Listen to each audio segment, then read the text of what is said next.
لیکن سامعین گرامی، یہ جو 3 عشرے ہیں یا 3 لفظ ہیں، رحمت، مغفرت اور جہنم سے نجات، یہ 3 لفظ، اس کا تعلق ایک تو آخرت کی دنیا سے ہے، لیکن اس کا ایک بہت بڑا تعلق ہماری اپنی زندگی سے ہے، میرے اور آپ کے رویوں سے ہے، میرے اور آپ کے کردار سے ہے، میرے اور آپ کے فکر اور خیالات سے ہے۔ اگر ہم ان 3 لفظوں کو اپنی شخصیت کا حصہ بنا لیں تو سمجھ لیجئے کہ ہم نے رمضان سے بہت بہت کچھ سیکھ لیا۔ پہلا لفظ ہے رحمت۔ اللہ کی رحمت کے امیدوار ہیں تو پھر ہمیں اپنے رویوں میں رحمت کے جز کو، رحمت کی خوبی کو پیدا کرنے کی کوشش کرنی چاہیے۔ اپنے بھائیوں پر رحیم اور مہربان ہونا چاہیے،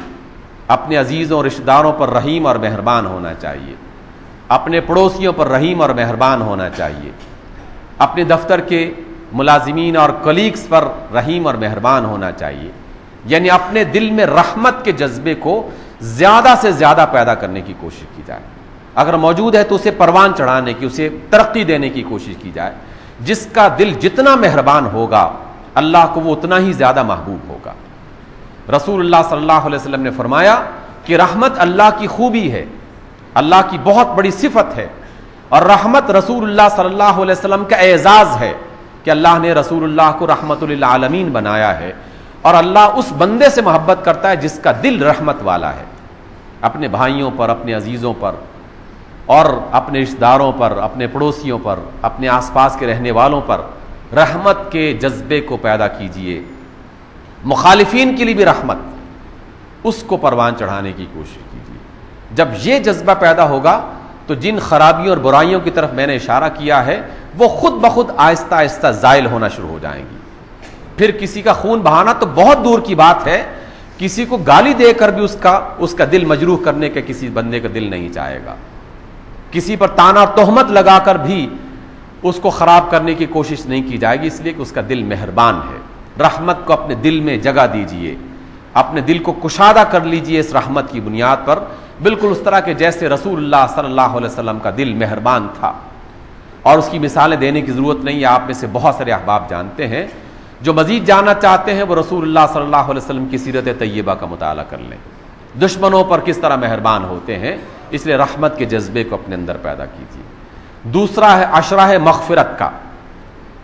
تو یہ مغفرت اللہ کی طرف سے ہم چاہتے ہیں کہ اللہ تعالی ہمارے گناہوں کو معاف کر دے، تو پھر ہمیں بھی اپنے اندر یہی جذبہ پیدا کر کے اپنے دوستوں، اپنے احباب، اپنے بھائیوں، اپنے بہنوں کی غلطیوں کو معاف کرنا شروع کر دینا چاہیے۔ میں اکثر اس بات پر سوچتا بھی ہوں، اور جہاں کہیں موقع ملے اس کو ذکر بھی کرتا ہوں۔ ہم اپنے طور پر یہ رویہ اختیار کرتے ہیں کہ اگر میرے بھائی نے، میری کسی بہن نے، میرے کسی عزیز نے، دوست نے مجھ سے زیادتی کی ہے تو ہم کہتے ہیں، کچھ دوست احباب آ کے سمجھاتے ہیں کہ بھی معاف کر دو اس کو، تو ہمارا مطالبہ یہ ہوتا ہے کہ ہاں معاف کر دیں گے، بشرطے کہ وہ ہمارے سامنے آئے،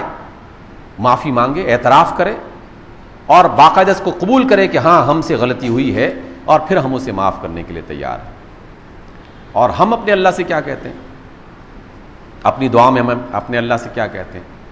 اپنے اللہ سے کہتے ہیں کہ اللہ بس جیسے بھی ہیں معاف کر دے۔ ہم جو ہیں وہ تو ہمارا رب ہے اور تو ہمارا مولا اور مالک ہے، ہم سے جیسے بھی گناہ ہو گئے ہیں، جو مانتے نہیں مانتے یہ بات کی بات ہے، لیکن بس ہم تو تجھ سے معافی چاہتے ہیں، اس لیے کہ تو معافی کو پسند کرتا ہے اور ہمیں بس معافی چاہیے۔ ہم تیرے بندے ہیں، تیری امت، تیرے رسول کی امت ہیں، تیرے قرآن کو مانتے ہیں، تجھ پر ایمان لاتے ہیں، اور ہمیں بس تو معاف کر دے۔ گڑ گڑاتے ہوئے، روتے ہوئے ہم اس سے دعا کرتے ہیں، اور اس بات کی بھی خواہش کرتے ہیں کہ اللہ ہمارے گناہ کا پتہ کسی کو نہ لگے، ہمیں رسوائی سے بچا کے رکھنا، ہمیں رسوائی سے بچا کے رکھنا، دوسروں کے سامنے ہمارے بھید نہ کھل جائیں، ہمارے گناہ آشکار نہ ہو جائیں۔ لیکن اپنے بھائیوں کے لیے کہتے ہیں کہ جناب سب کے سامنے آ کے معافی مانگے، سر جھکائے، توبہ کرے، مجھ سے کہے کہ ہاں میری غلطی ہو گئی ہے، سب لوگ گواہ بن جائیں کہ ہاں اس بندے نے غلطی کی تھی، اور پھر میں اس کو معاف کرنے کے لیے تیار ہوں۔ یہ دوگلی پالیسی اللہ تعالیٰ کو پسند نہیں ہے، کیونکہ جو بات ہم اپنے لیے پسند نہیں کرتے وہ پھر اپنے بھائی کے لیے کیوں پسند کر رہے ہیں؟ اپنے لیے پسند یہ کر رہے ہیں کہ کسی کو کانوں کان خبر نہ ہو،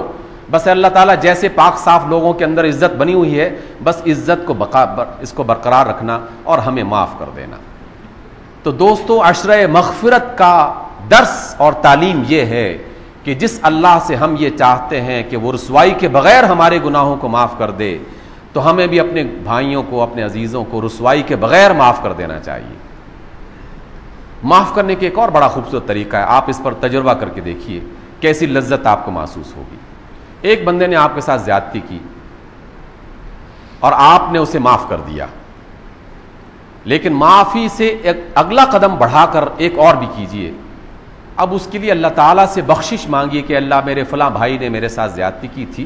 تو بھی اس کو معاف کر دے۔ یہ لفظ آپ کہہ کے دیکھیے اور پھر آپ اس کی لذت کو خود محسوس کریں گے کہ جب یہ آپ اپنے اللہ سے کہیں گے نا کہ اللہ فلاں بندے نے، فلاں بھائی نے میرے ساتھ زیادتی کی تھی اور میں تجھ سے دعا کرتا ہوں کہ اللہ تو اس کو معاف کر دے، تو تب ہم یہ کہہ سکتے ہیں کہ ہم نے واقعی اس بندے کو اپنے دل سے معاف کر دیا ہے۔